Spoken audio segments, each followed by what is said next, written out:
Hey, bienvenue à Inspiration. Aujourd'hui, Isaïe, encore notre belle voix, comme ça en devient l'habitude depuis quelques temps. Oui, puis on est content. Vous remarquez la différence. Fait que nous autres, qu'on puisse vous offrir un produit plus de qualité, on est content. Puis on aimerait remercier Drummond Music qui nous permettent justement d'avoir cette belle voix. Donc, si vous avez besoin système audio, de nouveaux instruments, tout ce qui est sonore, musical, allez les voir. C'est une super belle entreprise qui sont là pour vos besoins. Yes, fait que, merci à Drummond Music. Ensuite, notre deuxième commanditaire, nos fidèles, le Centre du pneu Patrie. Donc, Centre du pneu Patrie nous offre la possibilité de lancer notre podcast sur toutes les plateformes comme Spotify, iTunes, Stitcher, toutes celles que vous écoutez vos podcasts. Et tout dernièrement, depuis à peu près un mois, on a acheté le nom de domaine www.inspiration.com. Je trouve ça le fun, Isaïe, parce qu'avant, le monde me disait « Hey, c'est quoi le site? » Puis j'avais de la misère à le dire. Fait que là, C'était long, là. c'est ça. Ouais. Fait que là, maintenant, le www.inspiration.com, c'est un rendez-vous. C'est là. Vous avez les podcasts, le plan de match avec tous nos articles, la boutique. J'espère que vous êtes contents de votre merch. Nous, on l'a vraiment apprécié. On était vraiment contents du résultat Elle est final. déjà usée tellement qu'on la porte. Exactement. Pas vrai. Non, elle n'est pas Non. usée. Elle est de la bonne qualité. Exactement. Finalement, juste avant de commencer, on vous recommande d'aller d'aller lire sur le plan de match 7 rédacteurs qui couvrent 7 sports, dont Isaïe et moi avec le tennis et le basket. On est assez actifs sur le plan de match. Donc, allez nous lire. On aime toujours ça, interagir avec vous. Donc, Isaïe, on est prêt à commencer? Certainement. Donc, aujourd'hui, on reçoit au podcast un très grand ami à moi qui est probablement le gars que je connais le plus en forme, puis qui fait des temps à des compétitions de course, de vélo, de natation, de ski de fond, dont j'en suis assez impressionné. Je pense que c'est quelqu'un qui est assez, pertinent à venir nous parler pour tout ce qui est de la forme physique puis tout ce qui est de ces sports d'endurance-là. Donc, aujourd'hui, on reçoit Damien Sirène. Damien, bienvenue à Inspiration. Hey, merci beaucoup de l'invitation, les gars. Honnêtement, je profite de cette occasion-là pour vous mentionner, là, félicitations pour tout le cheminement que vous avez fait depuis que vous avez créé le podcast. Honnêtement, là, vous êtes vraiment sur quelque chose de très solide. Là. Fait que, écoutez, lâchez pas. Vous avez des super de bons invités. J'en ai suivi. J'ai quasiment tout écouté les podcasts, sauf quelques-uns. Puis, honnêtement, là, c'est très, très pertinent d'écouter ça, là, de découvrir des personnes qu'on n'aurait peut-être pas l'occasion d'entendre, puis qu'on est capable de découvrir. Fait que, nice job. Merci, Damien. C'est vraiment apprécié. Pas de quoi. On invite tes amis d'Anthony pour se faire flatter comme ça. Exactement. Non, merci beaucoup, c'est gentil. Ouais. Justement, Damien a fait partie de notre petite présentation PowerPoint qu'on envoie à nos commanditaires. Tes bons commentaires que tu nous as envoyés via Messenger, on les a ajoutés à notre petite présentation, puis on s'en est bien servi pour aller chercher nos micros ou nos plateformes de streaming. Donc, on va commencer, Damien.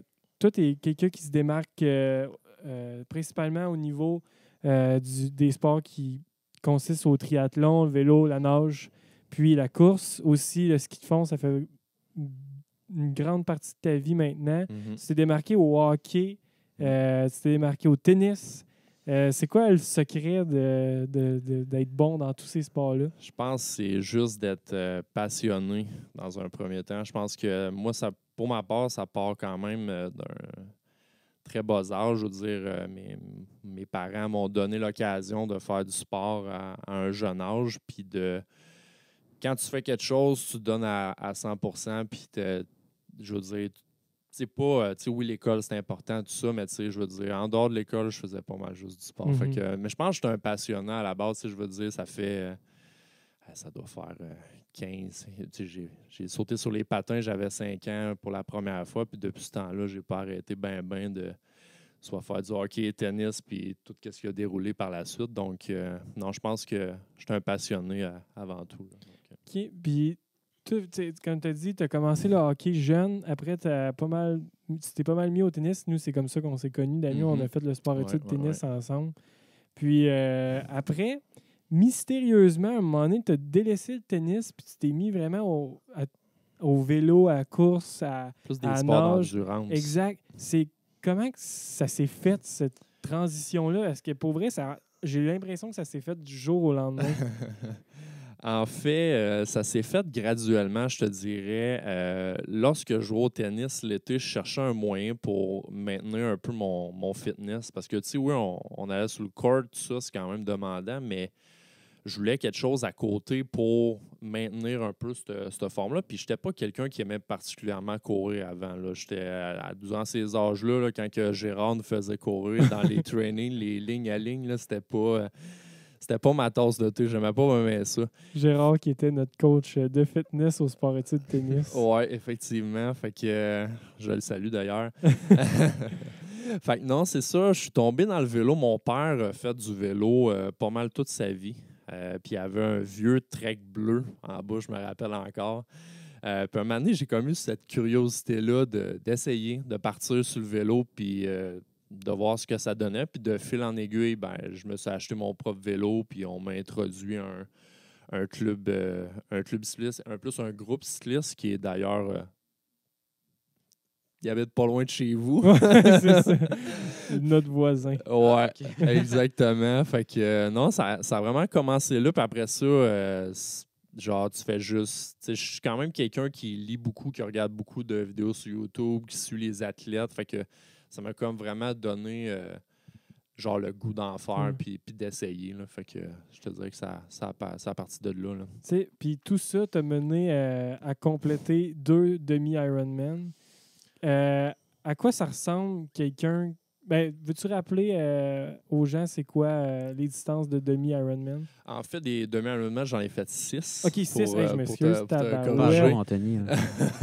OK, c'est 2 de format olympique des tri. OK, ouais, exactement. Le Six. format olympique qui est 1,5 km de nage, 40 de vélo et 10 de course à pied, enchaînés un de l'autre. Et des demi-Ironman, c'est 1,9 km de nage avec 90 de vélo et 21,1 de course à pied. Ouais. Donc, faites x2 pour un Ironman. Exactement. Honnêtement, c'est mon objectif ultime, je pense, en termes de sport d'endurance d'un jour, faire un full Ironman. Honnêtement, il y a du monde qui allait se fendre le cul pendant 10 heures de temps. C'est pas vraiment leur truc, mais moi, ça me titille et ça me stimule. Fait que j'aimerais bien ça un jour en faire. Un jour, genre à court terme ou à long terme? C'est sûr que... Moi, je veux juste dire que il y a 2 ans, Damien m'avait dit hey, ça m'a fait chier de ne pas être au Ironman. Il m'a dit l'an prochain, je vais être là. Puis t'as choqué. Fait que là, j'ai hâte d'entendre cette réponse. Ouais, écoute, c'est quand même un mode de vie faire un Ironman. Je veux dire, tu peux pas arriver là puis espérer faire quelque chose de bien parce que veux pas, on est compétitif envers soi-même. Là, oui, je prône qu'on complète le tout, mais même le compléter, il faut que tu sois entraîné parce que c'est quand même ça peut être dangereux pour le corps. Il y a du monde qui ont eu des accidents par rapport à ça. Fait qu'il faut quand même être entraîné. Puis aussi, c'est ça, tu t'entraînes énormément, puis un moment donné, tu fais que ça. Fait que je me dis, est-ce que je suis prêt? Tu sais, j'aime ça, faire d'autres affaires, des fois sortir avec mes amis, j'ai une copine aussi. Tu sais, est-ce que je suis prêt à le matin, avant d'aller travailler, aller nager 3-4 000 mètres dans la piscine, aller faire ma journée de travail, puis revenir le soir, puis aller me faire un brick, qui est un vélo plus suivi de la course à pied, répétituellement. Je ne sais pas, mais c'est sûr qu'un jour, je vais en faire. Okay. Ça, c'est sûr et certain. Quand? Bonne question. Puis à quoi ressemble une semaine typique d'entraînement dans la vie de Damien Sirène? Oh là là. Je te dirais, le lundi, c'est toujours ma journée de repos. Okay. Je te dirais. Le lundi, je ne sais pas pourquoi. Pourtant, on commence la semaine, mais je suis toujours, genre, vraiment pas en chef. Je suis toujours un petit peu plus fatigué qu'à l'habitude parce que je m'entraîne quand même pas mal la fin de semaine. Fait que c'était ça. Mais je veux dire, mettons, cet été, j'ai fait beaucoup plus de vélo. Donc, je te dirais que cet été, le mardi, j'avais un entraînement de vélo. Le mercredi, soit je prenais un repos, dépendamment comment on avait forcé la veille, ou sinon j'allais faire une petite ride, genre 1 heure, 2 heures, tranquille. Puis le jeudi, on faisait d'autres intervalles. Le vendredi, je prenais tout le temps ça off, comme la majorité du monde un peu. Puis la fin de semaine, c'était vraiment varié. Je pouvais aller faire du mountain bike, grosse sortie de vélo, comme que j'en ai fait une pas pire cet été. Justement, c'est drôle parce que dans notre ordre de sujet, c'était le prochain. Tu as fait une journée de vélo de 310 km. Ouais. Là, à quel point on est rendu dans la maladie mentale? Écoute, ça part quand même de 2-3 ans derrière. Ça faisait 2-3 ans que moi et un de mes très bons amis avec qui je fais du vélo et du ski, Philippe Casey, on faisait tout le temps une ride de 215 kilos. Puis à chaque fois, on réussissait à entraîner une personne différente à chaque année dans notre plan de fou. De fou, exactement. Fait que là, cette année, on s'était dit, à la fin de l'année passée, quand on avait fini la ride de 215, on s'était dit, hey, il faudrait faire une ride de 300. Là, c'est arrivé, on en a parlé. Là, on se disait, ouais, il faudrait peut-être être plus que 3. Il faudrait sonder un peu les gens parce que, je veux dire, on connaît quand même pas mal de monde dans le monde du vélo à Drummondville. Puis, fait qu'on a sondé la chose, puis ça s'est avéré positif. On était 8, mais il y en a 2 qui n'ont pas fini, mais on avait un setup de feu. Gang de faibles.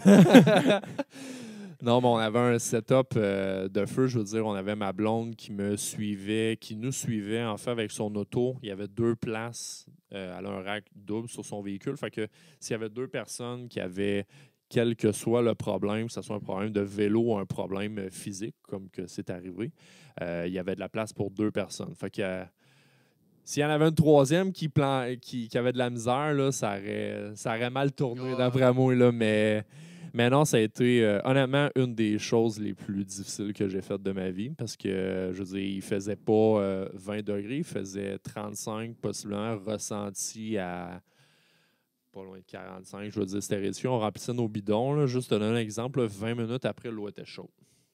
Puis ça vous tentait pas de changer de journée, mettons? Ouais. Non, écoute, c'était... Je veux dire, je la voyais venir. Là, on checkait la météo les 2 semaines avant cette date-là. Puis là, on se disait, on n'était pas là, la dernière semaine, ça s'est gâté. Puis là, on a vu les prévisions étaient vraiment pas top. Mais on s'est dit, garde, on va le faire. Ça va juste rendre le tout encore plus épique. C'était ça le nom de notre ride, Epic Ride. Fait que, ça a été épique en tabarnouche. Ça a pris combien de temps, ça? Ça nous a pris un petit peu en bas de 10 heures. Ça nous a Combien tu as perdu de calories? Selon Strava, c'est vraiment beaucoup, mais je te dis, j'ai pris une photo de l'état de mes jambes le lendemain. Je pourrais vous la montrer. Là, on va l'afficher à l'instant sur la version YouTube. Ouais, fait que allez voir le YouTube. Là, parce que notre YouTube, il y a de la misère depuis un bout. Ouais, c'était... En tout cas, c'est peut-être pas... J'étais déshydraté, là, possiblement, puis j'avais perdu au moins 4-5 livres faciles. Mais des calories, c'était combien selon Strava? Ah, faudrait que je sorte... Pour vrai, c'est genre 6000 minimum. Ouais, quelque chose comme ça. C'est vraiment minimum ça. Quelque chose comme ça. C'était vraiment... Parce que quand j'avais fait mon demi-marathon, ça disait 2000. Fait que je suis convaincu que c'est au moins 6000. C'est sûr que Strava se base en fonction un peu du poids. Ben oui, puis tu sais, de la distance, du temps un peu. Ils ont comme un métrique par rapport à ça. Fait que c'est plus ou moins accurate, à mon avis, mais quand même, je devais être pas loin de ça, pareil, là, durant cette journée-là. Fait que je peux te dire qu'après, je m'en suis claqué des poutines, puis de la junk, puis n'importe quoi. Fait que, ouais. Tu as complété une dizaine de demi-marathons. Peux-tu me dire c'est quoi ton meilleur temps? Mon meilleur temps, ça a été 1h21 haut, à peu près. Ça a été, je pense, j'en avais fait 2 en 2019, l'année passée. Je pense que c'est l'année passée, j'avais fait des Érables, qui est au Mont-Saint-Grégoire. J'avais fait un excellent temps aussi. C'était juste fourré. Les organisateurs, ils nous avaient fait faire 22,1 km au lieu de 21,1. Fait que ça avait un peu biaisé la chose, mais à Drummondville, ça a été sous la pluie en plus. Oui, on n'a pas été chanceux les dernières années au demi à Drummond. Hein. Il a mouillé souvent, mais en même temps, je préfère ça qu'une grosse canicule à 30 degrés. Là. Puis, ce que tu me disais, c'est que tu considères ça comme un de tes moments mémorables à cause de l'adversité que tu as fait face dans cette course-là. Ouais, ça a été, honnêtement, oui, parce que je me sentais vraiment en shape cette journée-là. Tu sais, quand tu es capable de maintenir puis d'ajouter des gears quand tu cours, quand tu es capable de courir un certain point, mais tu es capable d'augmenter le niveau un peu quand c'est le temps de le faire, c'est quand même un cool feeling. Mais je te dirais, un de mes meilleurs moments en course à pied, ça a probablement été le demi-marathon à Drummondville en 2017. Oui, je pense que c'est lui. J'ai eu plusieurs. On s'entend, la course à pied, c'est quand même assez dur sur le corps. T'en as fait, Anthony, puis c'est... toi, Isaïe, t'en as-tu déjà fait de la course à pied? Pas 21 km. Je me considère plus un petit coureur de petite 5 distance. kilos, ouais. OK, that's it. Mais non, c'est ça, en 2017, j'avais eu pas mal de blessures, puis j'avais eu vraiment de la misère, puis c'était un de mes objectifs de l'année, le demi à Drummondville, puis quelques semaines avant, je m'interrogeais toujours à savoir si je serais capable de faire la course, juste faire la course, là. Puis finalement, je l'ai faite, puis j'ai fait mon PB de plusieurs minutes. Ouais. Fait que j'étais vraiment content cette journée. 2017 a été une très bonne saison pour moi, mais c'est ça. Dans le fond, quand que tu commences à te mettre des attentes, hein, souvent, ça peut jouer des tours, puis ça m'en a joué. Donc, voilà. Tu t'es déjà qualifié dans un championnat du monde. Ça, là... Puis raconte-moi ça, là, parce que là, dans le fond, c'est au... je t'explique brièvement, c'est au Trimemfré à Magog. Ils ont une épreuve qui est la plus longue là-bas, qui est la longue distance, qu'ils appellent, mais qui est sous le format demi-Ironman. Puis, quand tu finis top 3 de ton age group, donc de ta tranche d'âge, ben, ça donne l'opportunité, tu reçois un beau petit courriel de Triathlon Canada, comme quoi qui te donne l'éligibilité à participer aux mondiaux de longue distance à tel endroit, dépendamment de l'année, parce qu'à chaque année, ça change. Mais cette année-là, c'était au Danemark. Puis, j'ai pas été parce que c'est quand même beaucoup de frais à pas avoir fait les vérifications. Puis, ils t'appuient, shame to them, ils t'appuient pas tant que ça. Fait que c'est pour ça que j'avais décidé de ne pas y aller. Mais ça avait été pas une de mes meilleures courses en triathlon. Celle-là, là, c'était vraiment insane. Moi, ça me fait capoter. Là. Genre, à quel âge tu as commencé à faire du tri? À faire du tri, c'est drôle parce que en 2015, ça a été mon premier. 2015, puis c'est en 2019 qu'il s'est qualifié au championnat du monde. 4 ans. Ouais. C'est bon. Mais tu sais, ce qui est drôle aussi, c'est que genre, je suggère pas ça à personne qui désire commencer dans le sport, dans le triathlon, mais mon premier triathlon, donc swim, bike, run, ça a été un demi-Ironman. Fait que je suggère pas ça. Raide, hein? Je suggère pas ça à personne, mais au préalable, j'avais fait beaucoup de duathlon, qui est course, bike, course. Fait que j'en ai fait quand même pas mal. Mais je veux dire, je me rappelle cet été-là, Nathan Blanchard, tu connais bien. Oui. On s'est suivi quand même pas mal en Qui est triathlon. probablement l'autre gars que je connais, le plus en forme. Ouais, lui, c'est tout qu'un coureur. On pourrait en parler en long et en large. Mais c'est ça. Fait que lui avait fait le demi-Ironman au Mont-Tremblant. Puis quand il était revenu, je pense qu'on coachait ou on jouait encore un peu au tennis ensemble. Puis il m'avait vraiment craqué. Genre, juste de la façon qu'il parlait, j'étais genre, damn, I got to do it. Ouais. Fait que je m'avais inscrit à un aux États-Unis. Puis j'allais là avec mon père. Puis c'était une très belle expérience. Ouais. Moi, pour vrai, ça me fait. Tu devrais essayer une fois. Moi, du vélo un peu? je suis meilleur pour taper une petite balle blanche dans 18 trous. Ah, j'aimerais ça la taper aussi bien que tu fais, par exemple. Mais t'as fait ton... C'est quand tu as fait ta première compétition? Combien de temps après que tu aies commencé? Parce que tu vas être en forme un minimum. Là. Ouais, Ton ben. demi-Ironman, dans le fond. Ouais, ben, je faisais déjà du vélo depuis un certain temps. La natation, c'est probablement le sport le plus difficile pour moi. Mhm. Puis le moins naturel aussi. Mais je te dirais que en 2015, j'avais 5 ans de moins. Écoute, peut-être 2 ans avant, peut-être. Ok. Ouais, j'avais fait, je pense que ma première compétition dans ce genre-là, ça a vraiment été une compétition de course à pied qui était le demi-marathon à Granby. Tu connais bien cette Oui, course-là, mon Anthony. premier aussi. Fait que ça avait été une de mes premières expériences en course à pied. Fait que, mais non, ça a quand même été rapide le temps que j'ai commencé ce sport-là, puis que j'ai fait le premier triathlon. Là, ça a vraiment été quand même rapide. Mais je suis un gars de même aussi, tu sais, je veux dire, j'aime ça essayer, puis quitte à me planter, puis genre, mais tu sais, je suis quand même raisonnable. Là, ça me tente pas de finir à l'infirmerie comme certains font, là, mais ouais, c'est ça. Pour terminer sur ton parcours, là, vu que j'imagine la course, la nage puis le vélo, c'était pas assez, tu as commencé le ski de fond. Le ski de fond, tu as fait des courses, des compétitions de 27, de 42, de 60 km. Plusieurs participations aux courses de l'Association des maîtres de ski de fond. Ouais. J'ai juste le goût que tu nous parles de comment ça a commencé puis qu'est-ce que ça devient aujourd'hui. Parce que je sais que tu as même fait un voyage en Europe pour aller en faire. Ouais, honnêtement, ma plus belle expérience à vie jusqu'à pas un de mes plus beaux moments à vie là-bas. Là, honnêtement, j'ai skié à des places que je rêve de retourner. Puis juste la course, là, c'est une course qui fait partie du calendrier de la. Vous allez rire du mot, là, mais des événements de ski de fond en distance, ça s'appelle des Loppet. OK? Fait que ça fait partie du calendrier des World Loppet, la transjurassienne. Puis, non, ça a été. C'était. Je pourrais en parler un petit peu plus tantôt, mais dans le fond, de où ce que le ski de fond est parti, ben, ça part de mon inspiration. Oui.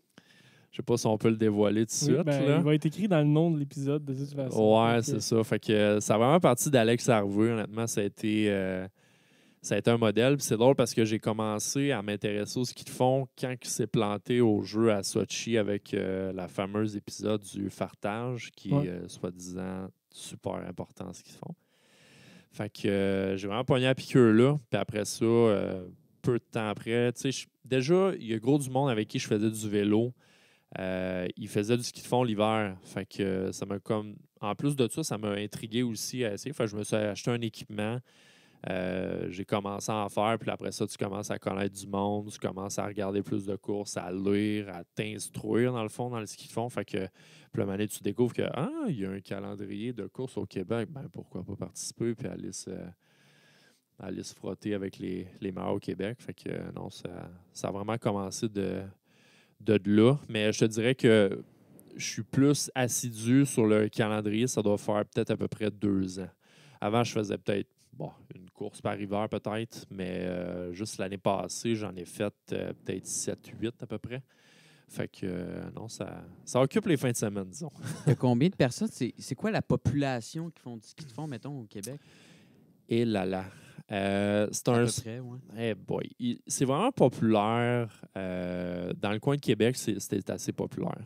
Coin de Mont-Saint-Anne, il y a beaucoup de clubs, soit à Lévis, qui s'appelle Québec. Il y a au Centre national Pierre-Harvey, qui a beaucoup d'athlètes qui s'entraînent là aussi. En Estrie aussi. C'est un petit peu plus populaire au niveau du biathlon, mais à Offord, ils ont un ski, un club de ski aussi. Fait que plusieurs athlètes qu'on va peut-être un jour entendre parler, ben, ils proviennent de ces différents organismes-là. Mais à savoir combien il y a de gens qui font de ski de fond au Québec, c'est une très bonne question. Il y en a probablement moins que du monde qui font du ski alpin, si on veut comparer. Mais je pense que c'est grandissant quand même, le ski de fond. Là. En tout cas, j'aimerais ça que ça soit de plus en plus populaire. Là. C'est tellement un beau sport. Là. Vous devriez essayer, les gars. On ira essayer. Ça n'a pas été fameux, moi, la fois que j'ai essayé. Mais je comprenais pas le principe, tu sais. Puis... C'est vraiment plus tough qu'on pense. Ouais. Ben oui, mais je pense que j'étais trop jeune. On ira se faire. Mais honnêtement, c'est un sport super cardiovasculaire, honnêtement. Là, tu sais, Ça dépend comment tu le fais aussi. ça dépend comment tu le fais, mais tu sais, il y a des courses que je te mentirais pas, genre je file pas bien après. Là. Fait que, ouais. Dont, je pense, en tout cas, il y a une course à Oka, le fameux Oka ski marathon. Là. À chaque fois que je finis cette course-là, là, je suis sur le bord de m'évanouir littéralement après la course parce que c'est quand même demandant, 42 kilos, puis des fois les conditions se gâtent là-bas, fait que ça rend la chose vraiment difficile, là, mais I love it. OK. Là, tu nous as parlé un peu d'Alex Harvey. Ouais. Là, je veux que tu m'expliques pourquoi autant que tu as une admiration pour lui. Honnêtement, probablement c'est le meilleur skieur de fond que le Canada a eu de l'histoire. À mon avis, probablement dans le top 10 des athlètes que le Canada a eu dans son histoire. Alex Harvey, je peux comparer ça à Wayne Gretzky dans le temps, Sidney Crosby, on en a un de temps en temps. Alex Harvey, en ski de fond, on va en avoir eu un. On en a eu un, là, mais je pense que le prochain, on le verra peut-être pas de notre vivant, là, parce que c'est. En même temps, il y a toute la fibre familiale aussi. Son père, Pierre Harvey, a été un très grand skieur de fond. Est allé aux Jeux olympiques, tant en ski de fond qu'en vélo. Fait que il y avait du background. Tu sais, la graine familiale où la pomme tombe pas loin de l'arbre, là, je pense que Alex, il l'avait. Mais j'ai vraiment une admiration parce qu'il est allé battre les Scandinaves chez eux avec, tu sais, le Canada, ils n'ont même pas le quart du budget que les Scandinaves ont pour l'équipe de ski de fond. Puis moi, ça m'a marqué. Tu sais, je regarde encore des vidéos de ses courses, particulièrement de son 50 km au championnat du monde à Lahti en Finlande en 2017, quand il a gagné la médaille d'or, la première médaille d'or d'un homme au championnat du monde. Je regarde le finish encore, j'ai encore des frissons. Là, ça fait 3 ans de ça. Puis, tu sais, c'est un gars de chez nous. Puis, il est tellement accessible aussi. Là, c'est une tête d'affiche. Aujourd'hui, on le voit dans les publicités de Hyundai. Puis, il a fini son barreau en droit. Fait que, il a une carrière. Puis, il a vraiment une bonne tête sur ses épaules. Là, puis, c'est honnêtement tout qu'un athlète. Là. Genre, que d'admiration pour ce gars-là. Alex, on te veut au podcast. Ouais, Alex, si jamais écoute, il ça... n'y a rien d'impossible, là, mais je veux dire, je connais quand même pas mal de monde dans ce qu'ils font. Je pourrais possiblement avoir des bons guests pour toi, peut-être. À suivre. Comment tu t'inspires de lui quand tu pratiques le sport? Genre, qu'est-ce que tu prends de, mettons... Mais c'est quoi sa plus grande qualité à lui, selon toi? Moi, je te dirais, c'est un fighter. Puis il est tellement... j'ai quand même beaucoup écouté. Il y a eu quelques reportages, puis un de ses bons amis, Devin Kershaw, qui a œuvré sur la scène mondiale avec lui, en a parlé aussi comment que c'est un gars qui est professionnel, puis genre, il va tout mettre de son côté pour avoir le résultat escompté. Tu sais, quand ils sont plantés à Sochi, au niveau du fartage, ce qu'ils font au Canada en engageant un clone qu'ils appellent un gars avec les mêmes dispositions physiques qu'Alex, un peu le même skieur, le même style de skieur aussi, pour justement tester des skis puis pas refaire les mêmes erreurs qui étaient arrivées. Il avait changé aussi l'équipementier. Il était sur Fisher jusqu'en 2016, je crois, si je ne me trompe pas. Après ça, il est passé sur Salomon. Salomon fournissait un Wax Tech, qui est un technicien pour waxer les skis, farter les skis, en plus de son clone Lee Churchill. Fait que, je veux dire, il y avait 2 gars qui travaillaient pour lui pour avoir le meilleur ski possible parce que oui, c'est important, la tactique, puis comment tu es en shape en ski de fond, mais je te dirais que le ski c'est un gros game changer. Là. Fait que, rendu là, souvent, c'est là que ça peut jouer aussi. Là. Fait que mais non, je te dirais son professionnalisme, puis sa persévérance aussi. Ça, c'est jamais un gars qui a lâché puis qui en voulait encore. Tu sais, après sa médaille d'or, il a gagné plusieurs médailles au championnat du monde. Mais lui, il voulait la médaille d'or olympique. Puis il a tout donné à Sochi. À Sochi, pas à Sochi, à Pyeongchang, excuse. Sa 4e position. Attention, je veux pas parce que là, avec Will Archambault, on s'est fait voler le segment controversé. Là. Fait que fais attention avant d'aller là. J'ai une question. C'est bon, est-ce que je déroule en tabarnouche là, parce que, écoute, ça me passionne d'en parler, mais tu pourras me poser des bonnes questions. On va en parler, Inquiète-toi pas. C'est bon, ça. Tu l'as déjà vu en live? Ouais. C'est quoi qui est le plus impressionnant à voir d'un skieur de fond de cette trempe-là? Comment ils vont vite. Okay. Puis comment ils ont l'air easy, là, tu sais, le poker face, là. Man, ils l'ont tellement. Là. J'aimerais tellement ça, avoir ça aussi, là, quand ils montent la bosse, là, puis qu'ils sont pas vraiment à 180 de pulse, là, genre, puis qu'ils ont l'air de se promener dans la rue, de se balader, là, tu sais, honnêtement, c'est impressionnant comment ils sont cool aussi, là, c'est... surtout Alex, là, c'était tellement un beau skieur techniquement, là, fait que c'est quand même une inspiration pour plusieurs personnes, je pense, qui veulent commencer à regarder ce qu'ils font, là, puis en faire. OK. Puis c'est quoi ton... tu as un peu répondu tantôt, ton plus beau souvenir de lui, c'est clairement sa médaille d'or au championnat du monde. Ouais, honnêtement, oui. C'est sûr que je ne l'ai pas vu live. Je l'ai vu via un streaming qui était vraiment difficile à voir. Je ne sais pas comment en tout cas, j'avais réussi à dénicher ça. Mais je te dirais, on était chanceux parce que Québec recevait à chaque année des étapes de la Coupe du monde de ski de fond. Puis il y a une année, il a gagné l'étape du vendredi, le sprint. Puis honnêtement, t'aurais aimé ça me voir. J'étais sur le bord de la piste là, avec un autre de mes amis.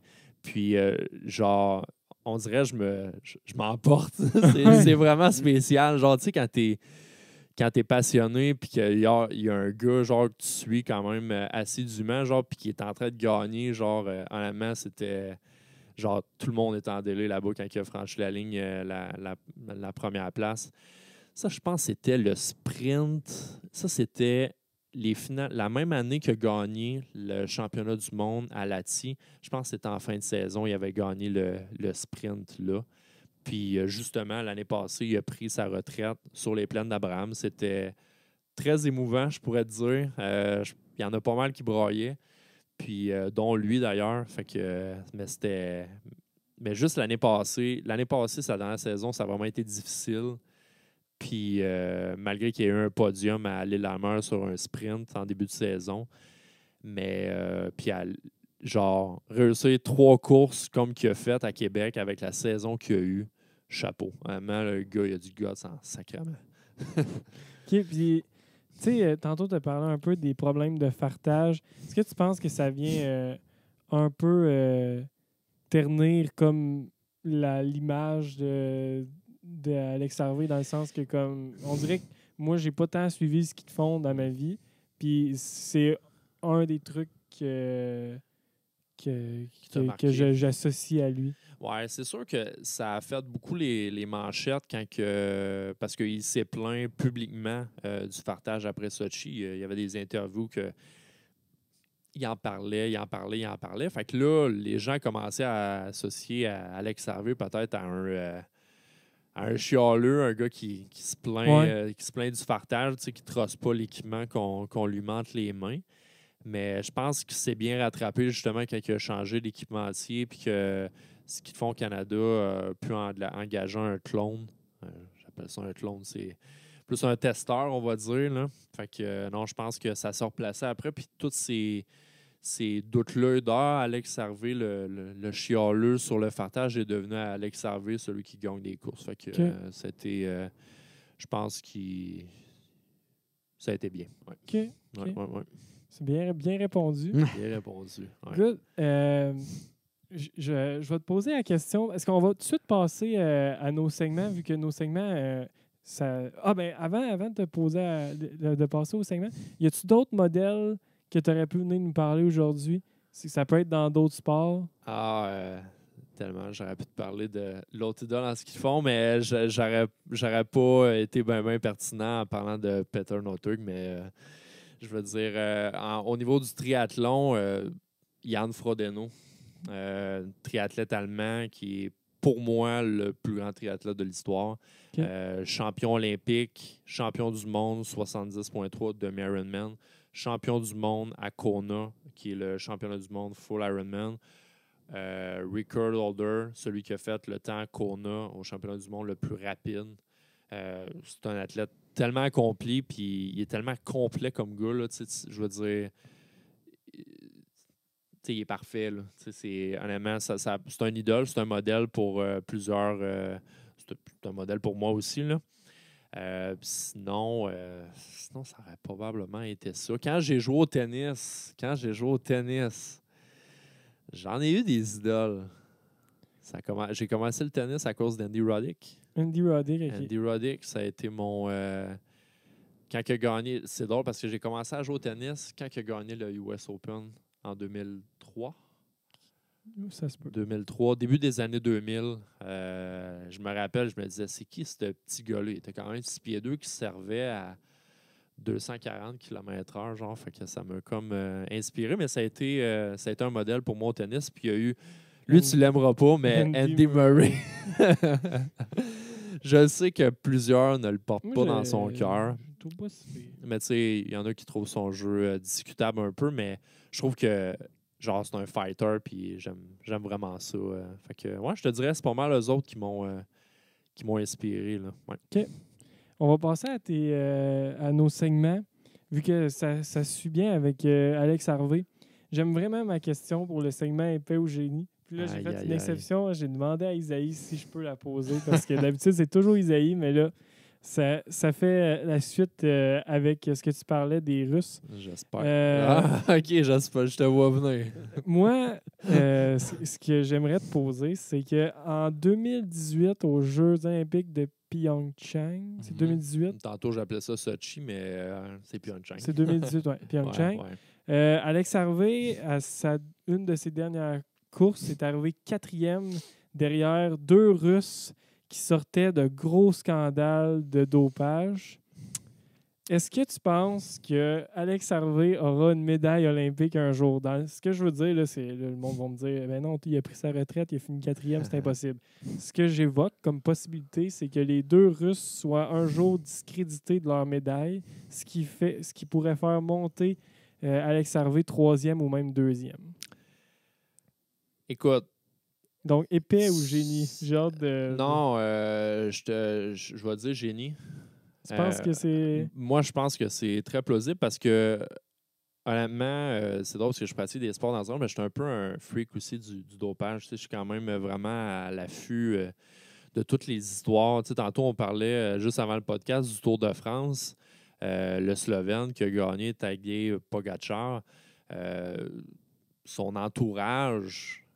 les directeurs sportifs qui sont dans son équipe, qui est UAE Emirates, c'est du monde qui ont œuvré dans le mauvais temps du cyclisme et puis on peut voir clairement que ce monde-là a dirigé des athlètes qui sont dopés. Fait que c'est pour ça que moi, j'ai un peu de la misère à croire ça quand c'est un peu la même affaire.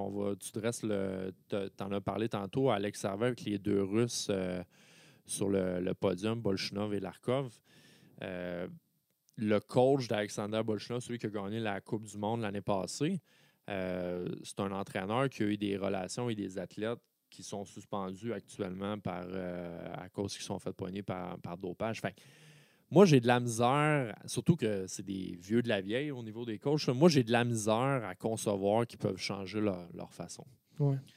Mais en même temps, tu sais, moi, je pense qu'un jour, il va la recevoir, sa médaille. C'est pour ça que je pense qu'il sprintait pour la 4e place avec Martin Jonsson Sundby de la Norvège parce que il voulait tout donner. Ça, il l'avait dit d'emblée de jeu. Mais je pense pas qu'il pensait. Il pense peut-être pas. Peut-être qu'il pense, là, mais je pense pas qu'après la course, il pensait que je vais recevoir ma médaille 4-5 ans plus tard. Je pense pas que c'était ça. Mais je pense que moi, j'ai bien des doutes sur le 3e là, qui a fini André Larkov. C'est un gars qui n'a jamais rien fait, puis que là, tu le vois voler dans la dernière bosse du parcours, finir 3e. J'ai des doutes, mais je l'espère. Mais ça enlève tellement ce moment-là. Tu sais, mettons, tu as la médaille d'or, le podium, la cérémonie. Là. sais, puis ça change une vie. Là. Tu sais, Alex, c'est déjà un super grand champion, là, mais je pense que le monde va toujours dire « Ah, il n'a pas eu sa médaille olympique. » Fait que je pense que ça va peut-être toujours le suivre, mais tu sais, je veux dire, il a gagné plusieurs médailles en Coupe du Monde, il a gagné plusieurs étapes. Je veux dire, on ne peut rien enlever, là, sauf peut-être ça. OK. J'aime... Mais génie, ouais, je te suis là-dessus. OK. Parce que je les crois pas, les autres, les Russes. Ouais. Ouais. Tabarouette, il nous a volé notre question controversée. Question controversée. C'est Fait vrai, que tu ça? penses que c'est ça, parce que dans le fond, c'est ça notre question controversée, c'est est-ce que la legacy d'Alex Harvey va être différente avec ou sans médaille? Fait que, Écoute, ça ne changera pas. Tu sais, être champion olympique, là, c'est le Graal du sport. Là. ouais. Tu sais, qu'on le veuille ou non, là, c'est le plus gros événement sportif. Puis ça se passe, les Jeux olympiques d'hiver, on va parler là, une fois aux 4 ans. Là. Fait que, tu sais, les athlètes s'entraînent 4 ans de temps pour ces moments-là. Fait qu'il faut que tu sois clutch en maudit. Mais je sais pas. C'est une bonne question. Là, est-ce qu'il aurait continué sa carrière s'il aurait eu sa médaille d'or, une médaille olympique? Ouais. Est-ce que s'il l'aurait eu avant, il aurait pris sa retraite avant? C'est plein d'hypothèses qu'on j'ai pas la réponse.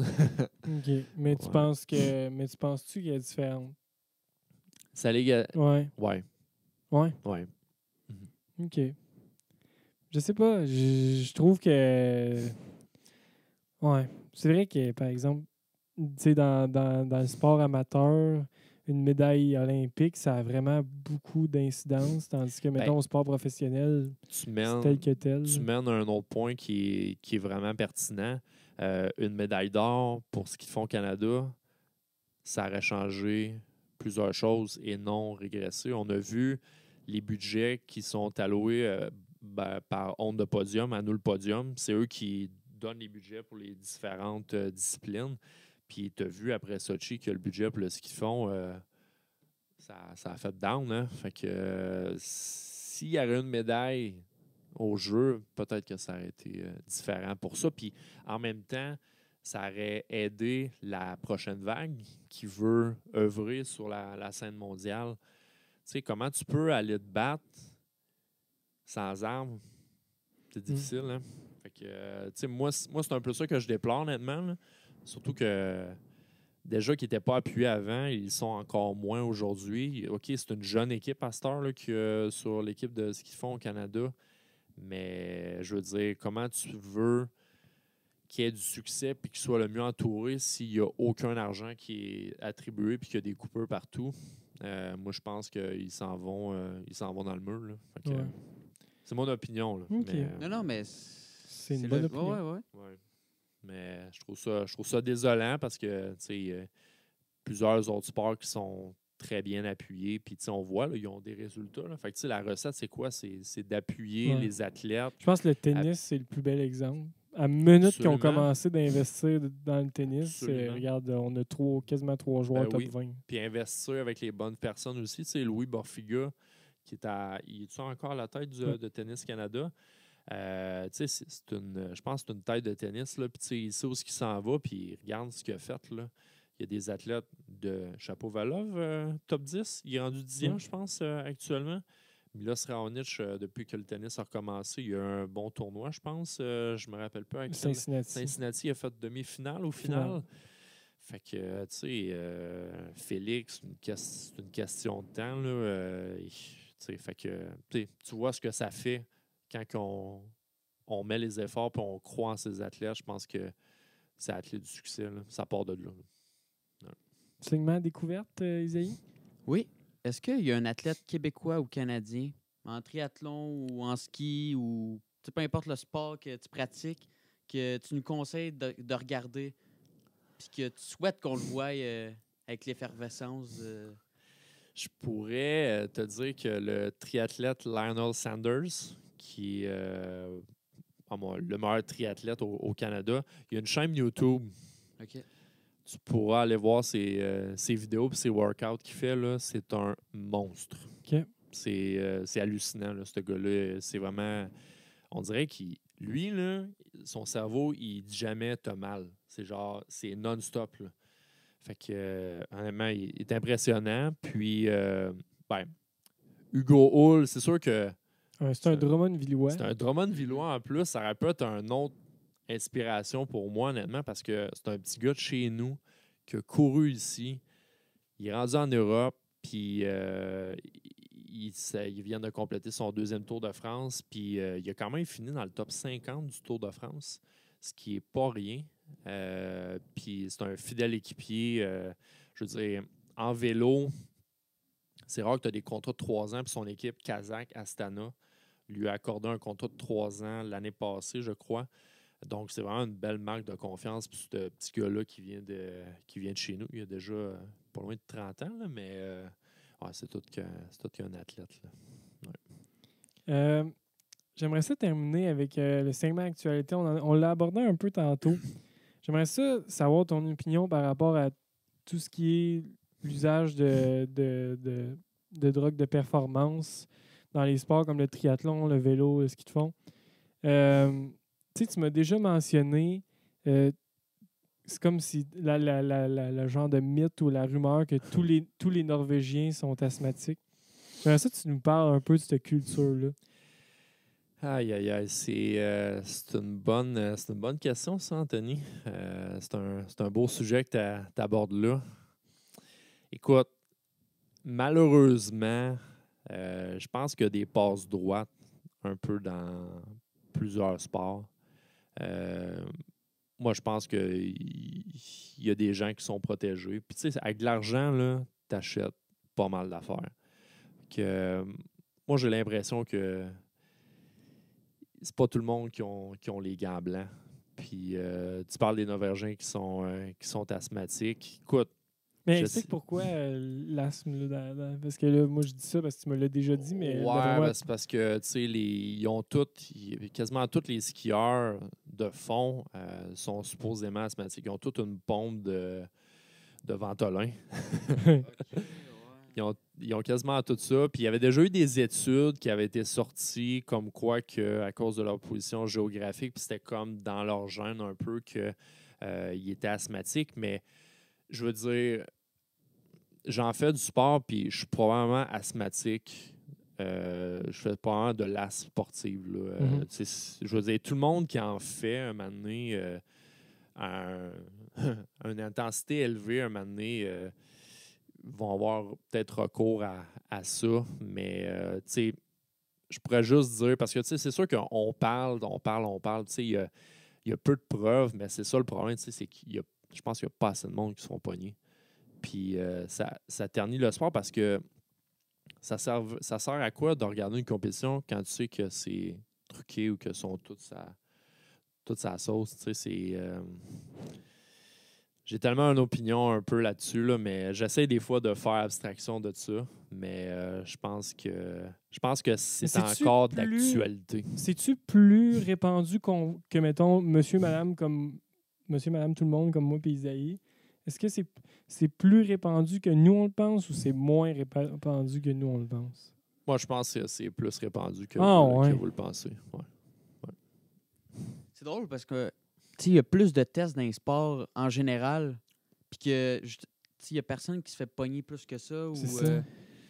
C'est parce que l'affaire qui arrive, c'est que les avancées médecine et les docteurs sont tout le temps, on dirait, sont tout le temps en avance sur les instances antidopage en matière de tests. Fait que il y a toujours des nouvelles avancées. L'autre fois, je lisais un article sur Cycling News qu'il y a eu une descente de police. Il y a une enquête justement actuellement sur l'opération Anderlecht, que ça s'appelle. C'est un docteur allemand qui a été pogné pour avoir un réseau de trafic de dopage avec des skieurs de fond autrichiens, des cyclistes autrichiens, il y a des triathlètes, mais il n'y a pas de gros noms qui sont sortis. Je ne sais pas si vous avez déjà vu, je pourrais te montrer une vidéo du gars, le skieur autrichien qui se fait pogner dans sa chambre d'hôtel quand il y a un raid de police en Autriche. Le gars est en train de s'injecter une poche de sang directement là. Puis tu as la vidéo, là, c'est sur YouTube. Je ne sais pas s'ils l'ont enlevé, là, mais fait que c'est ça, il y a toujours des nouvelles avancées. Puis on dirait que l'agence antidopage court tout le temps après sa queue. Tout le temps, tout le temps, tout le temps. Fait que, puis il y a tellement de... Tu sais, on parlait du vélo tantôt. Tu sais, à cette heure, le problème, c'est peut-être pas, même affaire en triathlon, c'est peut-être pas le dopage en soi, mais à cette heure, il y a du dopage mécanique aussi qui existe. Ouais. Les moteurs dans le vélo, là. Mais c'était pas Ryder Jedal qu'il était tombé puis son vélo genre spinait comme Ouais. puis là il s'était comme dépêché à le ramasser. La roue qui spin, c'est tel que tel parce que je l'ai vu cette vidéo-là à plusieurs reprises, puis il y en a qui ont fait une analyse de cette vidéo-là. Écoute, ça n'arrêtait plus. Puis, OK, parce que le gars, il descendait, puis un up de wheel, quand ça tourne quand même vite, là, puis ça peut pas arrêter. Mais ce qui me chicote un peu, c'est que, mettons, dans ce cas ici présent-là, il reprend son vélo assez rapidement. Fait que je trouve ça un peu... Ouais, il essaie de cacher de quoi. Là. Je sais pas. Puis l'UCI, qui est l'agence de cyclisme internationale, a intemplé, a mis de l'avant des tests avec des iPads pour scanner s'il y avait une chaleur thermique quelconque, parce qu'ils ont déjà pogné des gens avec des moteurs, soit dans le pédalier ou dans la roue en arrière, dans le moyeu en arrière. Fait que c'est aussi pire que l'autre. C'est juste que dopage mécanique, c'est plus bon pour la santé que Ouais. dopage, parce que je pense que c'est pas bon pour le corps. Là. Fait que- Mais c'est-tu réellement dans l'intérêt des instances les plus hautes de cyclisme puis de tous les sports d'endurance que tout le monde se fasse pogner? Ça, c'est une autre bonne question parce que en même temps, ça donne un show. C'est ça, moi, j'ai l'impression qu'à un moment donné, c'est comme si eux, ils ont fait garde. On arrête. Ils ferment les yeux, ils ont un bon show, les codes d'écoute. Tu sais, c'est une grosse machine à. Tu sais, je veux dire, les commanditaires, tu sais, les codes de télédiffusion, tu sais, toutes les views, le monde qui regarde. Tu sais, c'est important pour eux, puis ça a vraiment des retombées. Fait que je pense que il n'y aura jamais de compétition, je pense, qui pourront être proprement clés. Mais de toute façon, on ne le saura pas. On n'est pas là-dedans. Mais écoute, c'est. Mon père, il disait toujours, il devrait faire une compétition pour les dopés puis une compétition pour pas les pas dopés. Mais c'est parce que les gens sont fans de performance. Fait que des belles performances à coup d'éclat comme ça, genre, ça incite les gens à regarder. Fait que, mais en même temps, ce coup d'éclat-là, cette performance-là, es-tu nécessairement propre? C'est possible, là. C'est bien possible. Je l'espère que ça le soit. Mais, tu sais, comme, qu'est-ce qu'on a vu au Tour de France? J'ai suivi le Tour de France quand même assidûment. Puis, qu'est-ce qu'on a vu à la dernière étape? Ça sort un peu de l'ordinaire. là. C'était pas très catholique. Ah, écoute. Fait qu'en terminant, dernière question. C'est quoi la solution, selon Damien Sirène? Moi, je pense qu'il y ait un comité ou une agence vraiment indépendante, vraiment là, qui soit le plus droite possible, puis qui soit capable vraiment de resserrer les normes puis les tests. Parce que oui, c'est ça qui est wack, parce que les gens se font tester, sont négatifs, mais tu as toujours l'impression qu'il peut en avoir aussi. Puis il y en a qui sont fait tester, puis ont des tests négatifs. Là, un positif finalement. Fait que c'est. Mais oui, vraiment un comité indépendant qui peut vraiment faire bouger les choses, mais j'ai l'impression que c'est mon souhait, mais j'ai l'impression que ça n'arrivera pas. Bon, bien sûr, ces paroles remplies d'espoir de Damien. Ouais. Merci, Damien, d'être venu nous parler Écoute. à Inspiration. Écoute, ça me fait un grand plaisir d'avoir pu venir parler de quelqu'un que peut-être pas tout le monde connaît. Vous l'avez peut-être déjà vu à la TV ou ça va peut-être vous donner l'envie d'aller voir c'est qui, puis peut-être de commencer à aller faire un petit trait de ce qu'ils font cet hiver. Pourquoi pas? On se pogne? On se fait ça. On va faire ça. On devrait essayer ça, toute la gang ensemble. Là, un petit un petit cours de ski de fond. Ouais, on C'est devrait. bon, ça. Ouais. Ben, merci Damien. C'est toujours le fun d'écouter un passionné. Puis surtout, nous, on aime ça, varier les sports. Là. Puis ça a été super le fun d'écouter quelqu'un parler d'un sport qu'on connaît moins, surtout le ski. Fait que un gros merci. Gros merci encore à toi, Isaïe, d'être là. On vous rappelle, allez voir le centre du pneu batterie. Allez les voir pour votre changement d'huile, votre changement de pneu, tout petit problème avec votre auto. Drummond Music, allez les encourager. Merci à eux pour nos micros. Sinon, allez nous lire sur le plan de match, 7 sports, 7 rédacteurs, tous les podcasts, www.inspiration.com, votre référence pour le sport. Sinon, ouais, c'était beau, hein? Puis sinon, allez nous mettre 5 étoiles sur iTunes. Allez vous abonner YouTube, Facebook, Instagram, Twitter. On est là partout pour vous. Puis il y a des épisodes à tous les 2 semaines. Donc, Isaïe, on se revoit dans 2 semaines pour un autre concept d'inspiration. Yes, merci Damien. Puis on attend ton Ironman avec impatience. Yes, sir.